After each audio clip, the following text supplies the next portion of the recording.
How to transform lovesickness. This section will help you overcome lovesickness that arose from someone you've fallen in love with who rejected you. Not having found your own soul yet, you tend to glorify others.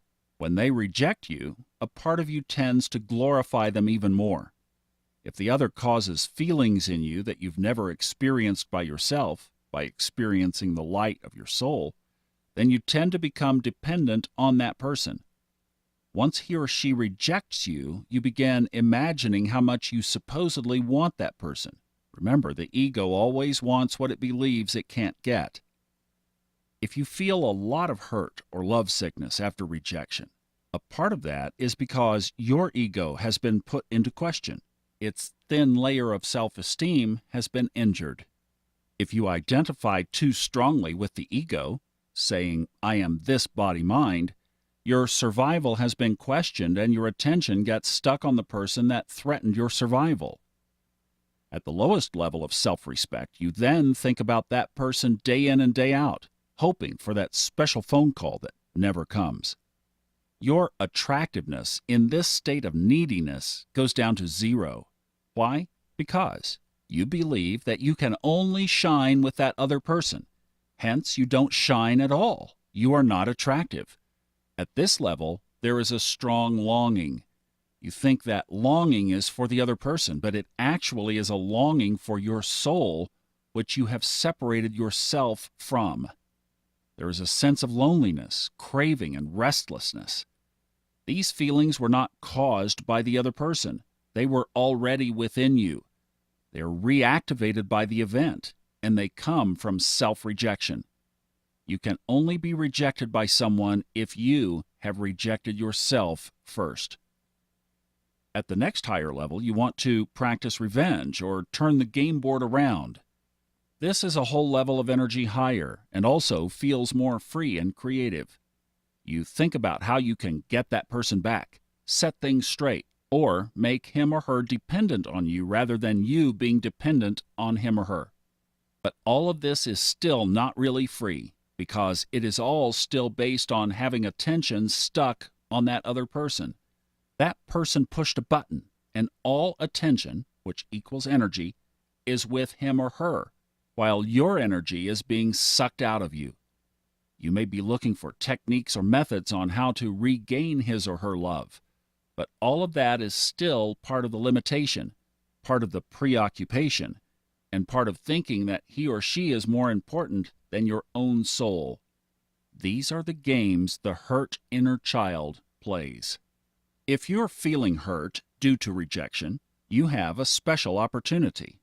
The event is of special use. It can allow you to go beyond those first two levels to a higher level in which you find yourself and you find your soul. This can be accomplished by releasing your attention from the other person, and you can only release attention properly by deliberately putting your attention elsewhere. Elsewhere could be to friends, hobbies, books, work, etc. Anything other than what you have made your focal point. If you can no longer derive any emotions out of anything other than that person, then you have gone far, far, far away from your soul.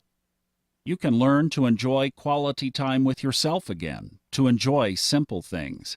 You release your attention from needing to get that person back, needing to show him or her who is right, and needing to show that person how great you are. A few weeks ago, I worked with someone who had a real difficulty letting go. It was a woman who had been rejected by some asshole who had treated her with zero respect. Her entire coaching session with me was built on her desire to get him back. She was looking for me to teach her how to get him back, for me to teach her techniques on how to manipulate men to get them back. Of course, the entire session was based on an illusion, which is why doubt and fear permeated the whole thing, with questions like, do these techniques really work? How do these techniques work? Etc. I had been trying to teach her the idea of letting go and finding her soul, but to no avail. Everything I said was understood as a technique to get him back. Exasperated, I gave up my conventional methods and used a trick. I asked her to write a text message containing the most embarrassing thing she could say, and what she would be afraid of saying out of fear that she would get rejected. She had already been rejected, but was still terrified of being rejected by him. I lied to her, telling her that we would not send the text message to him. She wrote it, and I grabbed the phone and sent it off to him. She was livid. "That's not a good idea at all. Oh my God, no! What have you done?" Her whole body began trembling with fear and terror. This was the energy she had been suppressing all along. She was terrified of how he would reply. She was terrified of being rejected and terrified of making a bad impression. In other words, she had zero self-respect, which is why she had attracted a man who had zero respect toward her. I asked, why is it so damned important what he thinks about you or your text? And why is it so damn important what his response will be? The ego fighting for survival is not a pretty sight. "But I thought I was supposed to follow my bliss. This doesn't feel good at all. You teach I'm supposed to do what feels good," she queried. To which I responded, "But following him does not feel good. It may feel good for the few hours when he's at your place, but so do drugs.